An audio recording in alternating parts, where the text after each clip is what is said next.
Hi, everybody. Oh, I start us out with our little sign of happy and gay, so people don't see me going like this. I did. I made a cute little graphic for this. You I think did. it's the Thank cutest you. one I've ever made.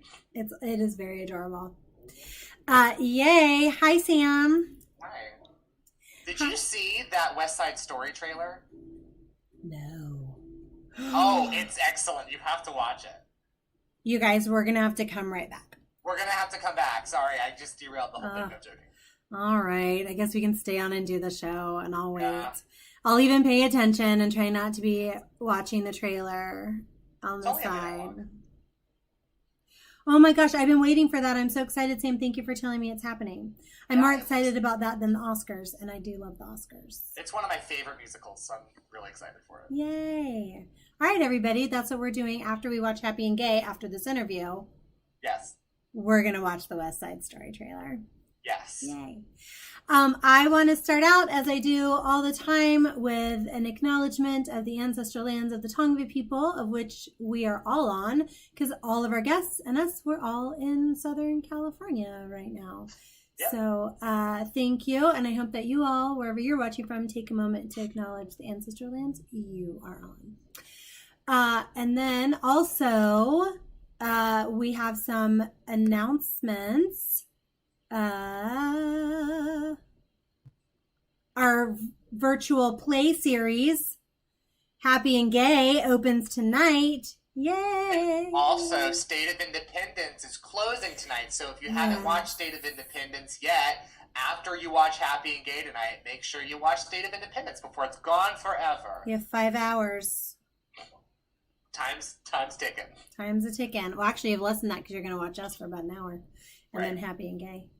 And then, following Happy and Gay will be our final show of the season, and that is The Test by Ron Watson, starring Sam Me. Gonzalez. And also one of my really good friends, John Webb, who goes to school with me, and it's also directed by our very own Shari Barrett. Yay! That's going to be starting on May 23rd. May 23rd through June 20th. Yes. And then we also have some auditions coming up. Oh, tell us about that, please. We do. So we have auditions for the show after the test, which is called Poetry, Prose, and Pirates. It's going to be directed by Catherine Rom, and the auditions are going to be by appointment only over Zoom on May 1st and 2nd. And to make an audition appointment, or to receive a copy of the script, you can contact Kat at this email that I will paste in the chat right now. Here we go. There you go. Here, and I'll send it to Samantha for those watching us on Facebook. But yeah, for more information about the cast, you can email her and get the script and set up a time to audition. That's next weekend, I believe. Yay! I'm trying to get back to us. I'm doing too many things at one time. There we go. As usual. I know. What's a surprise now? Yay! And Sam, you also have something else coming up. I do, because I'm doing a million things. So yesterday was the show I was in called Panic, and it went really great. People really liked it, and I was really happy with how it turned out. So if you watched it, thank you so much. Can my you, next thing I got, real quick, can we please talk to the producers and get that to run again? Because it was a one-day only event, and I'm going to need that to happen again. So I know. We can talk after. I got something for you. But anyway, my next thing coming up is I actually wrote an original play for the first time. That's going to be a part of the LMU New Works Festival. And so if you'd like to RSVP for free, here is the link for that through Eventbrite. Okay, so it looks like there's too many characters, so I'll figure that out while we're talking. We'll post it. We'll post it. Definitely on YouTube or definitely on Facebook. Yes, but if you'd like to see an original play I wrote, it's pretty spooky, little suspenseful, so it's fun. I really like how it's been turning out. Yay! And did you write that in class with Beth Henley? I did actually. Yes, I workshopped it originally with Beth Henley, and then I further developed it with some of the dramaturgs at LMU along with the other plays at the festival. I'm also in one of the plays too, so I just have a lot going on right now. You have a lot going on, and I'm really excited about that. And Beth Henley, as we all know, I'm a huge freaking fan of, and she is amazing, and she was on our show, and she's a fabulous teacher and writer. And so I'm Sam, and you're very talented, so I'm excited to see your show. Well, I think that's all of our announcements. Yes? Yes, okay. It is, I believe. Okay. Before we bring on our guests, I want to just say we have a happy and gay specialty cocktail. And we have a how-to video that will be on next week's show, or that we're going to release during the week. And next week's show, Sam and I are going to do a little specialty cocktail trial with y'all. It is called... Oh, where is it? It is called the Wedding Cake Martini. And there's also a mocktail version of that too, if you're not into the boozy stuff. I'm also 20, so I can't drink. Yeah, it's legal. Also true. We're going to have to get testers. I'll get someone in my house to test it out for us. So yay. Just give me a month and a half and I'll be... All right. Next season. All right. So yay. I'm super excited about that. So our happy and gay cocktail, the Wedding Cake Martini. So look for that this week in our social medias for the recipe and the instructional video. And then you can watch Sam and I do our cocktail mocktails. Yay. Yes. And now, on that note, let us meet the director and cast of Happy and Gay. Yay. So we have, I don't know what order they're going to come up. We've got Sarilee Kahn and Susan Stangl, our director, and Valerie Sullivan. Yay. Thank you so much for joining us. Thank you. Yay. Congratulations on your show. Thank you. And here's a fun, I was going to say little known fact. It's not little known. Both of these actresses are also in Susan's show, Vanya, Sonia, Masha, and Spike. And I always feel like I need to add one other name in there. I don't know. It's kind of weird. It's been playing every weekend since March of 2020. Yeah, it's weird. Like it's just been running since then. We've never had a show go that long before. Very popular show. It's very popular. It's sold out every weekend. It's crazy. I know. So, what a treat that you all three were together again to do this virtual show. I love that. Before we get into... It was not a coincidence, okay? No. I suspected not. Before we get into working together and working on Happy and Gay, I would love to just learn a little bit about the three of you. And I know, Susan, we've had you on before, but it never worked out because we had technical difficulties. So I talked, and nobody heard it. Oh my goodness. We heard it, and it was great. But we could do another Reader's Digest version of you as well for our audience. It's in the back of my head. Yeah. Whatever. So I would love to get the Reader's Digest version of where you're from, how you got into theater, and what brought you, or if you aren't from LA, what brought you here? Anyone wants to start? My lovely cast members. I'm happy to start. Thanks. So, my tale began one dark night in Kansas City, Missouri, when my mother, who was quite shy, but she was in a children's theater company, and she took me, I must have been about 5 years old, to see her on stage. She had no lines. She was the only one who didn't have lines, but she was playing a sort of a lady in waiting with a big conical hat and a scarf. Oh, nice. And I was in the theater, and the lights went out, and she came on stage, and she was the most beautiful creature, and I said, I want to do that. Uh-huh. So I did that starting probably age 9 in my hometown. I did theater, and then, of course, it was assumed that I would major in theater in college, which I did, and then it was assumed, by me anyway, that I would go to New York as a young person and conquer the theater. And, of course, I did go to New York, and I did not conquer the theater because everybody else who was coming from their hometowns, where they had also been stars of their shows in the community, were also in New York. and I was no big deal. In fact, I remember going for a job interview for a sort of a survival job at Burger King.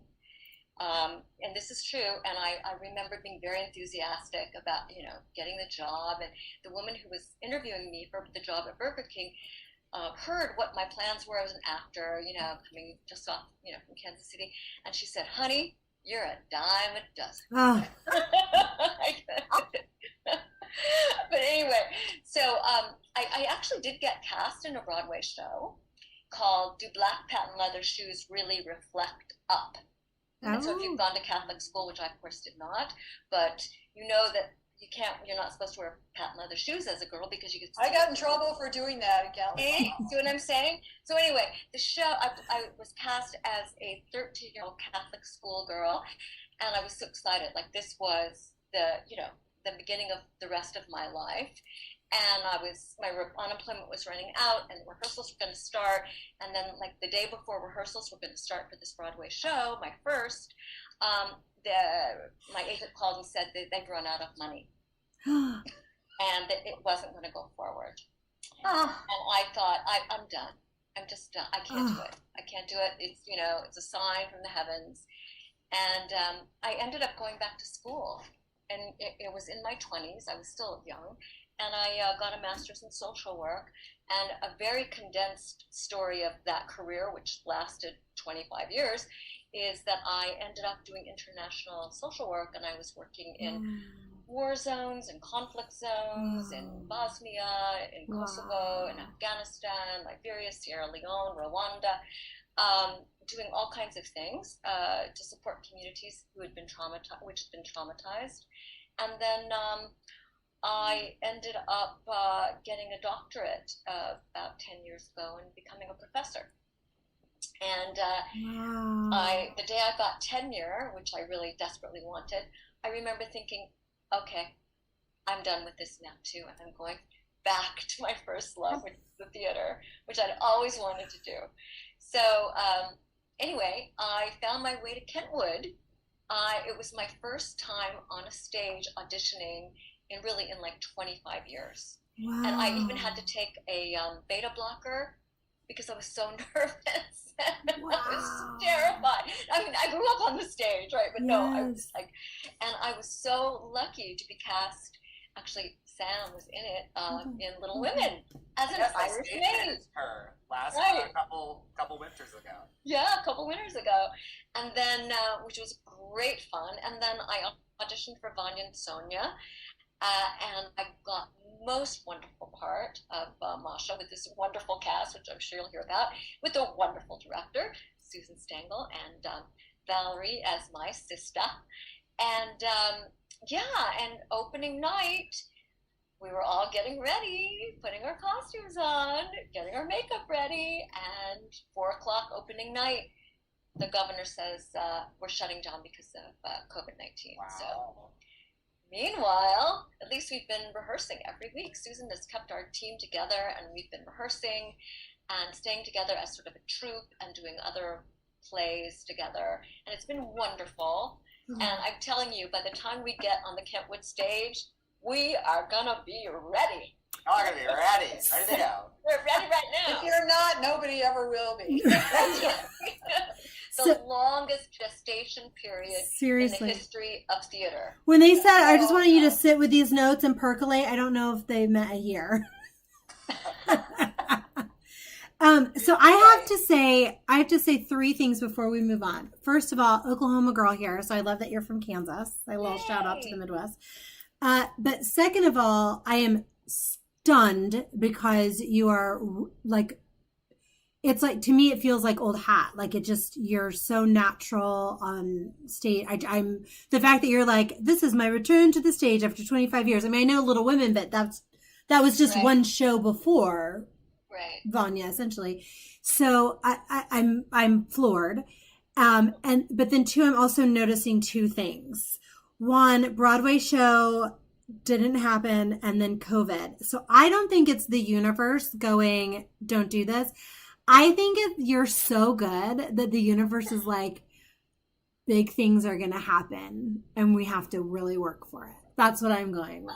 Okay, I'm going to take that in, Sam. I'm really going to take it in. So I love that we're still doing Vanya. Right. That's that awesome. Is true. Yay. Oh, wonderful. Valerie, Susan, tell us a little bit about you. Well, I'm also a Midwest girl. I was born and raised in Nebraska.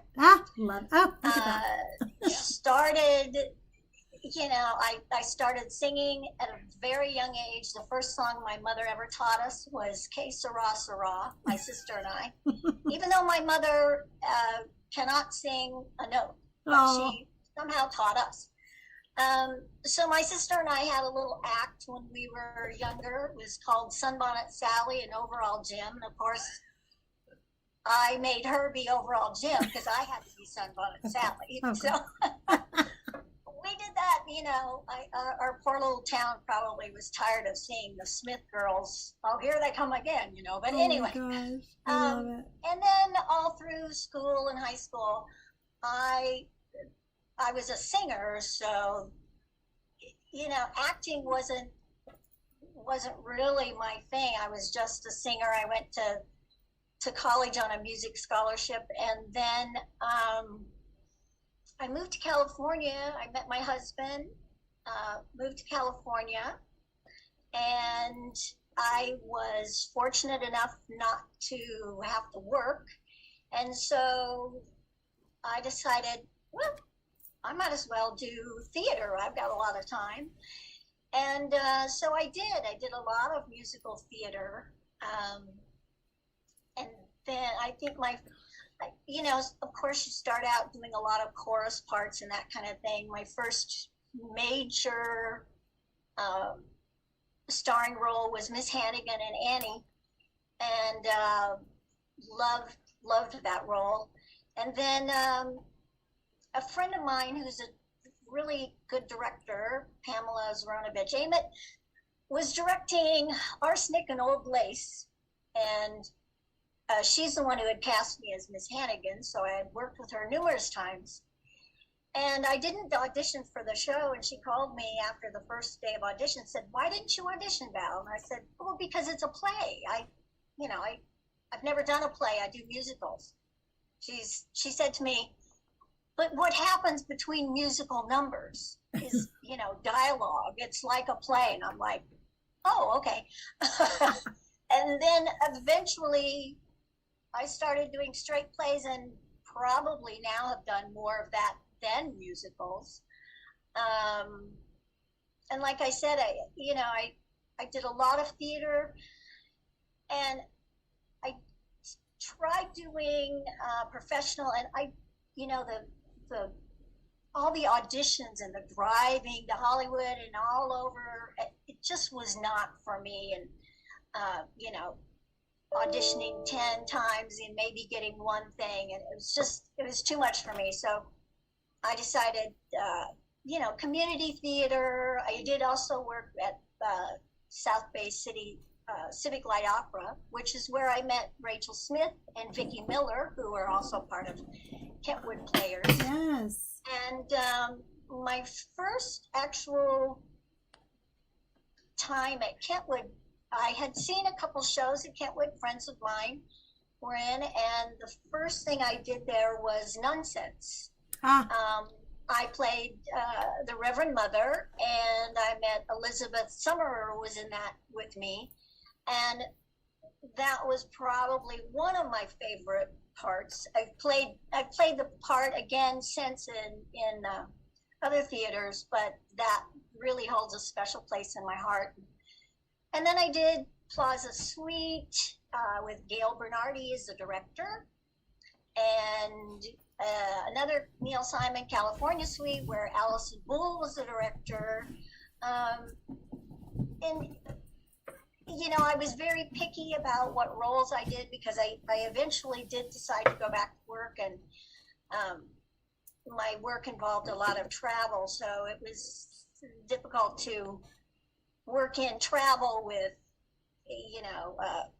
rehearsing and that kind of thing. So husband got ill a number of years ago, so I took some time off to spend, with him, and unfortunately he passed away in 2016. So I really decided then it was time for me to really get back into theater, give me, just something to do and stay out of trouble. And I did Blithe Spirit in Manhattan Beach. I played Ruth, and that was wonderful. And then I auditioned for Susan for Vanya and Sonia and Masha and Spike, and of course had no idea that I would be playing Sonia for over a year. But it has been absolutely, for me in particular, since I did lose my husband, through all this COVID and quarantine, this cast and having our weekly rehearsals has been a real lifeline for me. That, when you really can't go out and see anyone, having them as they're like a family to me, and they've really helped me this past year. I don't know without them where it would be, and without my best friend Patty, who I do see her. She's the only person really that I do see, and we see one another probably twice a month, and we have little picnics in her garage with just the two of us, so we can stay socially distanced. But it's like everyone else, the quarantine has been difficult, but I'm grateful to have this cast, and especially these ladies that we did Happy and Gay together, and it's been very, very fulfilling for me. So thank you, Susan, for casting me in both shows. Oh, I love that. And quite the resume. And there are so many shows in there that I'm going, oh man, I wish I would have loved to have seen you as Miss Hannigan. I think that would have been just fabulous. And Blithe Spirit, I just love that show. It was a fun role. And it's funny. I have to also say, I feel like you're a bit of a chameleon, because I saw California Suite, I saw Plaza Suite, and I'm going, oh my gosh, yeah. So you pulled a little Gary Oldman on me, and so that's awesome. You're very, very talented. I love it. And Miss Susan? Oh, where do I start? Like everybody, I think I started out liking to be, or what can I tell you? I sang and acted and was in plays when I was a little kid, and I did it all through high school and college, and then I went to medical school. So I took a complete left turn and did something completely different. I continued to do music, but I was a little bit busy for theater, obviously. But I would never, I think about it now, and I wouldn't trade it for anything, because I really enjoyed my job as a doctor as well. But, when I got to the point where I had a schedule, I became a medical school professor. And then my schedule kind of changed, and I started to go back to do theater, and I took some classes and just kind of eased back into it and started auditioning. So I did a whole bunch of that. And I've always had the director in me, because I used to direct stuff when I was a kid. I had very indulgent teachers, and they would let me put on plays at this Catholic school where I went. I wrote them, I directed them, I did the music for them, I was in them. It was kind of ridiculous, but it was fun. And so I decided I wanted to get back into directing, and the first play that I actually directed was my friend Mary Steele Smith, who wrote Happy and Gay. So I started, I asked her, I was taking a class and we needed a 10-minute play, so I said, Mary, can I do this? No, I didn't do this one, I did a different one. And she said, yeah, sure, if you want to do one of my plays, that would be great. And we did it at Santa Monica College. And then I actually did that play for the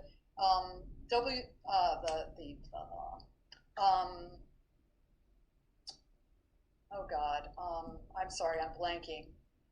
But anyway, we did it at the NAACP Theater Festival. And because I had cast an African-American couple, it was a couple and then this annoying neighbor that came over. And the couple happened to be African American. Well, it wasn't written for any ethnicity.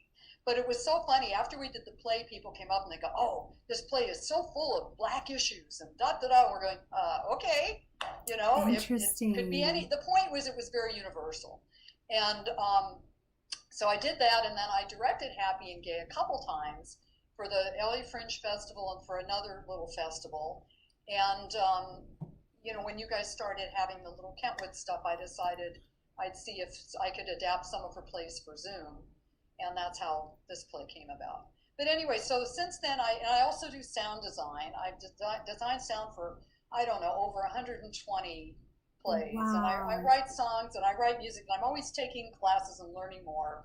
So I'm pretty proficient with a lot of that stuff now. And that's always fun for me as well. I'm in a band and I do way too many things.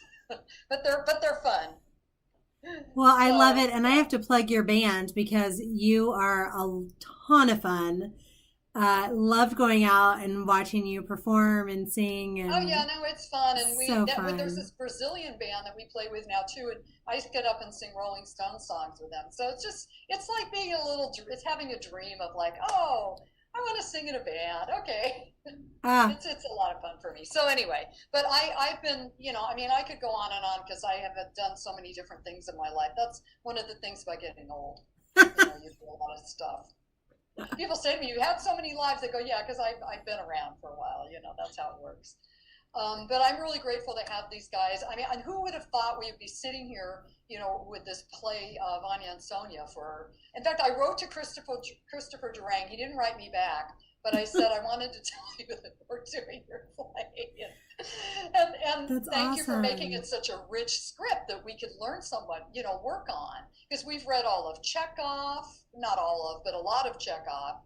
We're doing some Shakespeare now. We've read all sorts of different plays. We've gotten other people involved from time to time as well, so that's been fun. Daniel's, hopped in a couple times, and Courtney, who is our stage manager, has done stuff with us. So it's been really kind of a fun experience to be able to hang out with people. In fact, I will miss it. I want to continue to do some play readings, maybe once a month or something, just to keep, opportunity to do stuff you don't normally do.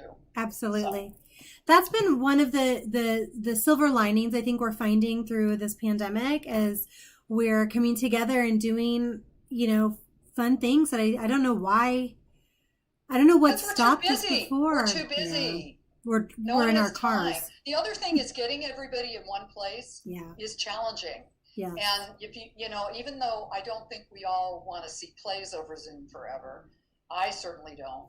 But it is an opportunity, though, for things like that where you can get people together. They don't have to get in the car and drive an hour and a half to get to rehearsal. And it just doesn't happen. Right, exactly.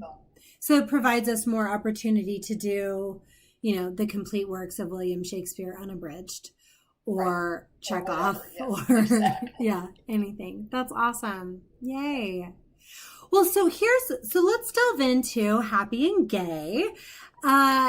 Susan, you talked about that you had directed it before. You had decided when we started doing the virtual series if there was something you could adapt.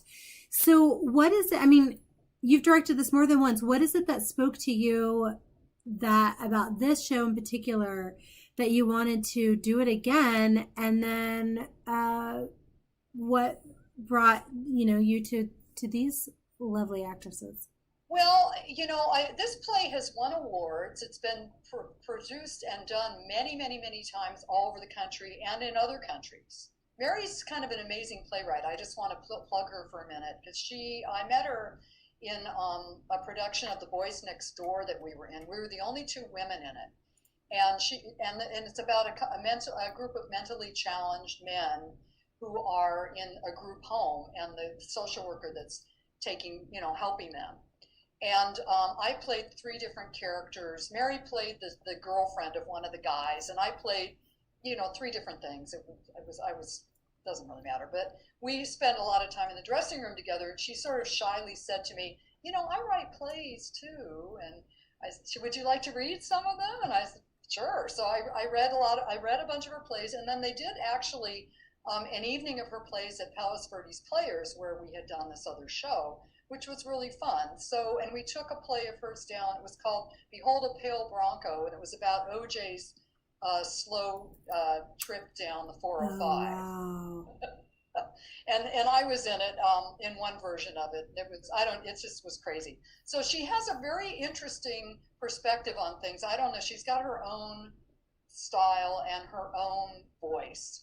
And she uses a lot of women, but not exclusively women in her plays. But there are a lot of plays that are about and for women, which I think is great. And she kind of got into this 10-minute play thing where she's able to actually come up with a story, the characters, they're believable, and something happens in 10 minutes. And not everybody's able to do that. Yeah. So I've always been very proud of that and really admire that quality that she has. So, and she's written it, and she also was very involved with a lot of gay themed plays. She herself is not, but that was something that she always is trying to find marginalized groups and represent them. And I mean, she thinks women are marginalized, so there's that. But in addition, that's really important, always been important to her. And her stuff always just really spoke to me. It's funny. There's a little bit of satire in there. There's humor. There's pathos. There's, a little bit of everything. And some of her characters are not terribly likable, but they exist to either, you see them come around, or you see them bring out things in other people that are important. So when they're challenging the other person has to rise to the occasion. They have to decide, do I just take this, or do I deal with it somehow? Right. So she has a lot of plays that have characters and situations that are that way. Interesting. So anyway, this particular one I thought would work well, mainly because it's two people. There's a relationship that's there that you're able to see fairly quickly. She also wrote other plays about these characters. She's written 4 other plays. This was the first one she wrote. Then she went back and wrote other plays about these women at different points in their lives with their friendship at different ages. Oh, interesting. Which I think is also really interesting. Oh, so, I've got some questions for you after we're not on this show anymore. Absolutely, I can tell no you. Spoilers, but I got some questions. Oh yeah, there are some things went on. Yes. So basically, putting this together, the challenge really with transferring this to Zoom was that one of the characters, Sarilee's character, is very active, was physically very active, and was running around. She's always trying to please Veronica. So and Veronica's usually not very happy. So it just sets up this dynamic where you've got, Betty running around and Veronica just, So we had to figure out a way to make that dynamic kind of happen, but in a different way. And there's also a whole bunch of stuff they're getting ready for this wedding. And so, saying, okay, you're both in your own separate homes and you're doing this online separately. And then there's a confrontation that happens between the women that was, when they were actually in the same room together, one of them slaps the other one. Well, you can't do that. Right. So I had to figure out ways to make the dynamic of the relationship happen. And Sarilee and Valerie were helpful with that too. I mean, we're able to say, how can we do this? What can you guys do? Can we make this a little bit stronger and, make that happen? Yeah. So that was really an interesting thing for me because it was the first time I did something like this where we weren't in the same room. Yeah. And that was kind of challenging to do. And the music, of course, is never a challenge for me. That's always fun. And I always think of some goofy music to put in there. So that was fun. But it was, I thought it was kind of and I asked Mary, I said, how do you feel about me adapting some of your plays? And so we kind of talked which ones we thought would work and which ones wouldn't. And I have a couple other ones. I have one that actually, I see you in it. Which one of us? I'll tell you later. But she wrote another play that's very well done, that often performed, that actually Sarilee had seen in New York and Chris had seen in Chicago, called the Miraculous Quartet, which is about 9/11. And I would actually like to put that on for I've talked to her already about this. I don't know where we're going to do it, but we want to do it for the 20th anniversary of 9/11. And it's got it's 4 people that were supposed to, that should have perished. They should have either been at the World Trade Center or on a plane, and they weren't for various reasons. Yeah. So it's this whole thing about, well, okay, we're still here. Yeah. Anyway. Well, not to go down that, but that's a very common. I'm a person. I'm one of those. Oh, you are. Yeah. Whoa. So Survivor interestingly guilt enough, there. What's that? Survivor guilt. A little bit. Yeah, it's a thing. but interestingly enough, like kind of going with what you're saying and going with this, it's she really is, and you said this earlier, she's taking experiences that people are having, and it doesn't have to be such a big experience, but to them it is a big experience. And that's something I'm seeing through her writing. And now that you're talking about this 9/11, it's not them running away from the building, it's them not being there. Interesting. Right. Yeah, she's really good at coming up with those situations. So when it came time to do this, what happened is when I was adapting these, I wanted to hear them read. So I brought them to our little Monday night group, and I had these 2 ladies read Happy and Gay, and we did the 9/11 play as well. Chris was in that actually when we read it, and we read a whole bunch of them. And so when it came time to do this, Harold said to me, "Can you do it next month?" Well, I just was doing an online. I played Hecuba in the Trojan Women, and we had to film ourselves, and that we rehearsed for 6 weeks. I filmed myself for 5 straight days of shooting with my green screen and by myself. It was so weird. But anyway, so I was super busy with that. And I thought, how am I going to fit this in? Well, they were nice enough to say, we'll make it happen. And they got together and ran lines and worked on things even when I wasn't there. So we did it. But it was just kind of like, it's going to happen. I'm casting you too. I mean, not that I wouldn't have anyway, but it was just worked out. Well, obviously you would have. You cast them in Vanya. I've already cast them. I've worked with them. So, And That's I also awesome. was sort of hoping that some of the cast from Vanya would show up in some of these plays. So I was glad that Chris did. Just to kind of bring them out a little bit before people see the show. That's so great. That's perfect. Enough. I'm talking all the time now. I'm going to be quiet. Well, Valerie, Sarilee, Susan comes to you, or you're in group, and here's this play, and she says, we're going to do this for the virtual series. Are you in? What drew you to the piece to say yes? For me, it was because Sarilee said yes, and Susan was going to direct us, but I just feel, since we've been working on Vanya for a year, I feel very comfortable with Sarilee, and I know that we have a good chemistry together, and it just felt so natural because we've been doing Zoom now for a year. So it would have seemed a little bit maybe strange or difficult to do it with someone other than Sarilee or Susan or someone, in our little group, because we've become so close. And with Sarilee, we definitely wanted to have the script totally memorized in order to do this. So we said, okay, well, let's just rehearse for an hour every day. And we did for about 2 weeks. Every day we would rehearse, and it just became so natural and so easy with Sarilee. And she's very easy to play off of her. And I know if I screw up, she has my back, and, vice versa, because she's my sister. Yeah. Yeah, I mean, I feel the same. I think, working with people that you know and you trust, I mean, Susan pulled us together and really helped kind of give us a lot of guidance about how the piece should be, right? Yeah. Because she knows it so well.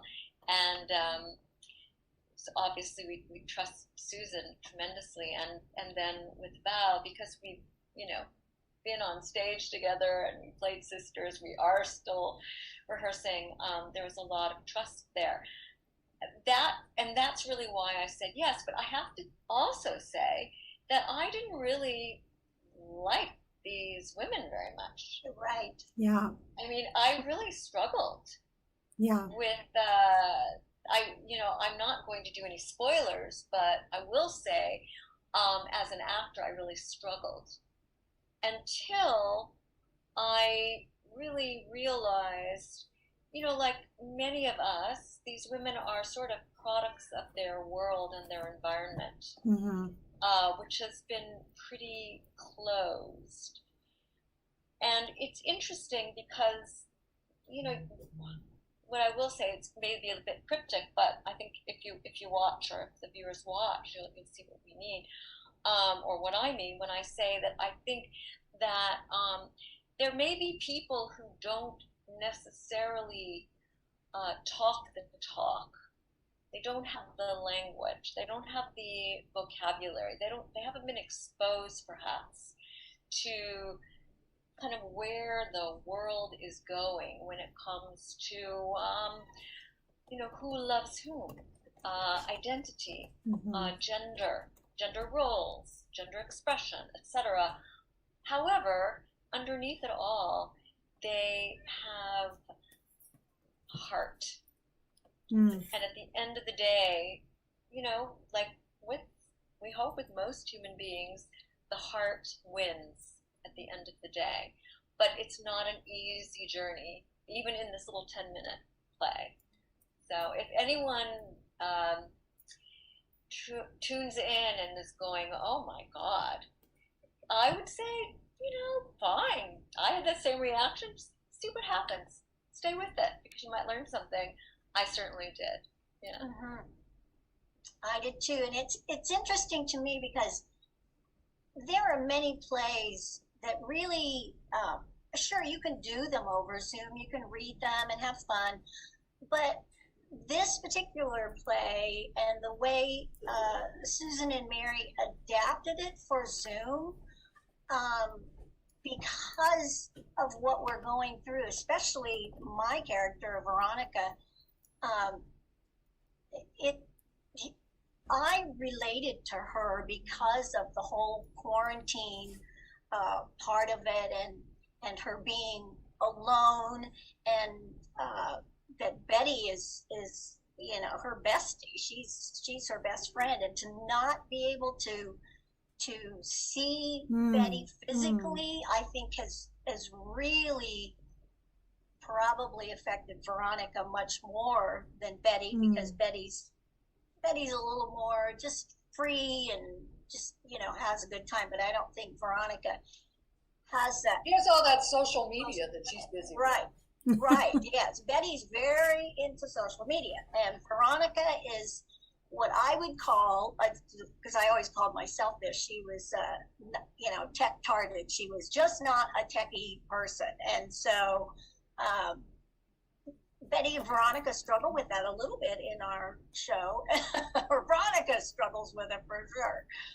But so I think the wonderful thing about this play is that it a lot of people could relate to this because of the whole quarantine, and that we were able to kind of incorporate that into this show. Because I mean, we're having a wedding reception. We're each having wedding receptions in our own little homes. So yeah. It's a little odd, but an interesting thing about this play is it's actually grown since it was written. It was written, I don't know, maybe a little more than 10 years ago. And I know the first time I directed it was in 2012. And then we did it again, I think about maybe 4 years later, something like that. And it was already, then they added in all all that extra stuff was kind of added in there. The technology stuff and the social media. Yeah. So Mary kind of redid it at that point, mainly because of these competitions that she enters, and they'll have a theme, and she'll say, well, yeah, I'm gonna tweak that, which is kind of why I thought the perfect thing to do is tweak it for Zoom. Tweak it for Zoom, yeah. Because that's where we are now. It's interesting because I was watching it and I was thinking I really wanted to see it live and in person because I feel I'm being careful with my words because I know spoilers, but I feel like there is a little something that becomes really challenging when you don't get to have these women in the same room. Yeah. There's a feel that I think that we miss. And as we're watching it, when you said that you adapted it for Zoom, it's really well adapted because I wouldn't be able to tell that this existed outside of this format. It seems almost as if it were written for how do we put on a wedding reception in this crazy virtual world. And also, this is our first gay wedding at the church. And one of the reasons I said that, it's important to think that this play was written a few years ago is that things have changed. Mm-hmm. And I even hesitated because I thought, well, would these women still be this way? But, some of them are. I know them. I met them. Yeah, so yeah. I didn't think it was so far out there that depending on where you were, there aren't people like this still. There are. Right. Yeah. Even if they don't, whatever. Yeah, it's interesting. I'll say this, and I know we have to, because the show is going to premiere soon, and we still have to do really quick answers to Sam's most favorite questions, which I will let him ask in a moment. But I was going to say what's interesting, and we could talk about this a lot more, is this very subject matter of where this fits generationally, where we have come as a society and our acceptance, where we still have a lot of work to do, and how we're living in right now in this country where in some areas you've got churches that are like rolling out the rainbow carpet for the wedding and others are like, I'm sorry, what? No. That lady that wouldn't make the wedding cake. Right. And then the woman who, I'm sorry, I'm not going to write your marriage certificate. Excuse me, what? Right. And it's still there. It is still there. And while some of that was years ago, some of it is still, we're extremes here still. California. And so where I was born, by the way, I am a Californian. That's true. I delivered babies in probably the room I was born in, actually. Wow. We were trying to figure that out at St. John's Hospital one day. That is amazing. Did you deliver? Were you born in one of these rooms? I don't know. That's amazing. But yeah, it's a really interesting conversation. And what I hope is that when people watch this, they have a conversation about it. I know we did. Sam and I got together and we talked about it. It spawned conversation with us. So I think, and with some of our friends and stuff. So I think it's really important. And Sarilee, I'm glad that you mentioned just watch it all the way through. I know, I thought of that too. It's funny. One of the things that in my life that my grandmother's best friend was a gay man. And my dad, he was a good friend of my grandmother's in Minnesota. And my dad was, as a kid, he was like in my dad's wedding and all this kind of thing. And I grew up, I was really grateful to my parents that I had that. It was like, my mom said, well, there's some men who love other men and some women who love other women, and it's no big deal and whatever. So we all go, okay. And I was really grateful to my parents for that because they were not, they had friends of all races. We had, gay friends, straight friends, whatever. And I knew I knew what it was, but it was like, no big deal. And I, always think about that. And I'm grateful. Thank you, Mom and Dad, that they were inclusive folks, which in a time when people weren't. Yeah, exactly. So much. Yes. Well, Katniss has given us the ruling from her throne that it is time we wrap up. So, Yeah. Sam, do you want to ask the fun ending questions? Your favorite questions? Sorry, I froze for a second. Oh, you did? I was like, why is he looking at me like that? I was like, okay. Well, really quickly, I want to say it was a great job for like adapting it to Zoom, because I had to do that for the play that I advertised at the beginning of this. And because it was not written for Zoom, it was really hard to change into Zoom. So great job of doing that. But Yeah, my it's hard. question that Not I have every- really not a lot of time. Oh, sorry. But I have like the quick question. What is your favorite, either on stage or backstage or audience memory that you have about theater? I know we're asking to choose between children.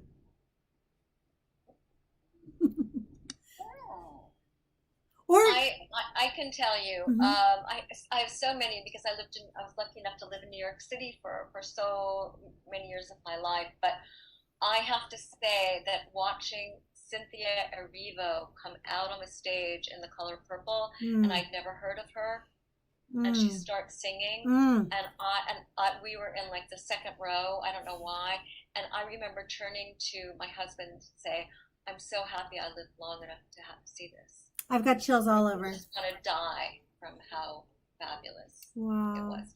She's incredible. She's wonderful. Beyond. Chills all over. Yeah. Wow. Especially when you don't know, I didn't know who she was. Yeah. This woman walks on, and there you go, and you're in the presence of somebody who is great. Yeah. Yes. That's amazing. Yeah. Yes. I think one of my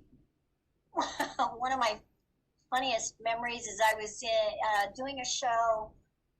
I was singing, I don't know, Gloria Estefan's song. There were dancers behind me, spotlight on me. It was a cabaret type setting, so there was tables. My husband was there with some friends of ours. I think I was singing "Get on Your Feet," actually. And there's a break in the music where I'm supposed to dance with the background dancers, and we walk forward, and I'm gone. I'm just out of the spotlight. Well, I walked forward, and we didn't have any glow tape on the end of the stage, and poof, off I go. No. Off of the stage. And I actually landed on a gentleman sitting at the front table. The music didn't stop. The dancers didn't stop. The spotlight didn't follow me. Everything just kept going. And I sat there for a second, and I thought, well, geez, nobody cares whether I'm hurt or not. I still had the microphone in my hand, so I got up, and we did have stairs going up the front of the stage, and I just walked up the stairs and hit my mark like nothing else. again where I was supposed to. And afterwards, my friends that were there said, your husband leaned over to us and said, I don't think that was supposed to happen. Luckily the gentleman was there, because he was about probably a 6-foot tall, and so Lord. I could have gotten That's hurt, but, terrifying. bruised, and my ego bruised a little, that nobody cared that I even was gone. Oh my gosh, that's terrifying, but I'm so glad you're okay. And now we can laugh. That's live theater. That's live theater. So I'm afraid to God it never happens again. But I will tell you, the next night we did have glow tape on the end of the stage. Yes, you did. That's awesome. All right. I'll try to do something completely different, because you talked. There's memories of watching theater. There's memories of being in theater. But I have some memories that not everybody can have, because I am in theater and I'm a doctor. And I was in a play where I was watching a play, and I had a job at UCLA where I would train actors to portray patients. And so I knew this woman she was in this play at the Kirk Douglas Theater, and I knew her from that. And I actually worked with her privately to help her have a stroke for something once. Oh, wow. So, that's the stuff I've done. So anyway, I was watching the play. I was in the middle of the theater. That Kirk Douglas, if you remember, it's like a big kind of square. And all of a sudden, somebody in the play says, I can't breathe. I think I'm having a heart attack. And it was a big play. There were dozens of people. One of Charles Mee's, it was called A Wedding, and it was a wedding. And it looked like, we thought he was really, it was part of the play. And then he says, he goes, no, this is real. I'm really having chest pain. And then people still thought it was a joke. Oh. And then my friend who was in it says, oh my God, is there a doctor in the house? I'm going, this happens to me all the time, by the way. I have story after story, but this one I particularly like. So I thought, yeah, I am. So I got up and ran down there, and my friend says, oh, it's my friend Susan. She's a doctor. So everybody still thought it was part of the play. And they thought I was oh my goodness. It was hysterical. And the guy was fine. It turned out somebody had whacked him in the chest, a little too hard. Well, they were supposed to, but he got hit a little too hard. Wow. Long story short, they stopped the play. I went backstage and did this stuff, and we were right near a hospital, so they came in, and everything was fine. Then they come up to me. They said, can we start the show again? And I thought, it's probably the only time I'm ever going to appear on the Kirk Douglas Theater, so what the hell. Yeah, I mean, that was really fun. Wow. Another time I walked across the stage in front of Eddie Redmayne, I'm forgetting his name, who just won an Academy Award, who was in Chicago 7, that wonderful actor, Daniel Kaluuya? Damn. No. He was the head of the, he's British, and I'm totally blanking on his name. I'm very sorry, sir. But they were doing 12th Night, and somebody had a seizure on the stage or in the audience, and so it was like one of those thrust stages, and I literally walked across the stage to go help this person. Wow. And they're standing there. Wow. Oh, those are the ones that only I can have. That's amazing. Well, there you go. That's the power of theater. Susan saving lives from the audience and also appearing on stage or directing. There you go. I love that. Well, I want to thank the three of you for coming on our show. So wonderful to get to know you better. And